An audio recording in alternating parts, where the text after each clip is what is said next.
పటాన్చెరు నియోజకవర్గం ఇస్నాపూర్లోని తన కార్యాలయంలో బీజేపీ నేత గడిల శ్రీకాంత్ గౌడ్ మీడియా సమావేశం నిర్వహించారు. ఈ సమావేశంలో ఆయన మాట్లాడుతూ స్థానిక ఎమ్మెల్యే గూడెం మైపాల్ రెడ్డి కేంద్ర ప్రభుత్వంపై చేసిన వ్యాఖ్యలను తిప్పికొట్టారు. నియోజకవర్గంలోని కార్మికులపై ముసలి కన్నీరు కారుస్తున్నారని ఆయన అన్నారు. రాష్ట్రంలోని పరిశ్రమలలో 60% కన్నా ఎక్కువ భాగస్వామ్యం ఉన్న రాష్ట్ర ప్రభుత్వాన్ని కాదని కేంద్ర ప్రభుత్వం కంపెనీలను ఏ విధంగా ప్రైవేటీకరణ చేయగలదని ప్రశ్నించారు.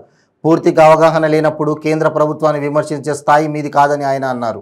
మన పటాన్చెరు ఎమ్మెల్యే మైపాల్ రెడ్డి గారు నిన్న మేడే సందర్భంగా కేంద్ర ప్రభుత్వంలో ఉన్నటువంటి కొన్ని శాఖల గురించి, అదేవిధంగా కేంద్ర ప్రభుత్వ రంగ సంస్థల గురించి ఆయన మాట్లాడడం జరిగింది.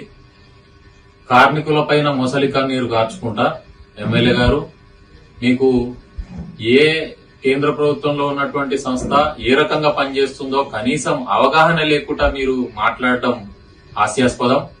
ప్రైవేటీకరణ గురించి మీరు మాట్లాడుతా ఉన్నారు. ప్రైవేటీకరణ ఆ పదం అనేది మీరు మాట్లాడడం చాలా విడ్డూరంగా ఉన్నది. ఎవరు చెప్పారు మీకు ప్రైవేటీకరణ చేస్తున్నారని?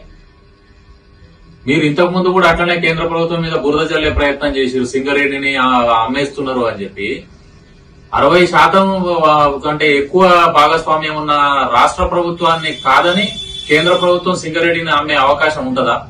కేవలం ప్రజలను తప్పుదోవ పట్టియడం, పబ్బం గడుపుకోవడం, అబద్దాలు మాట్లాడడం, మోసం చేయడం, ఇదే మీ ఆనవాయితీగా ఆచరణలో పెట్టుకున్నారు. మీరు ఈరోజు BHEL ను గాని మిగతా కేంద్ర ప్రభుత్వంలో ఉన్నటువంటి బ్యాంకింగ్ రంగాన్ని గాని నీతి ఆయోగ్ యొక్క సూచనల మేరకు, అదేవిధంగా ఈ ఆధునిక ప్రపంచంలో ప్రపంచీకరణ అయిన తర్వాత కొన్ని మార్పులు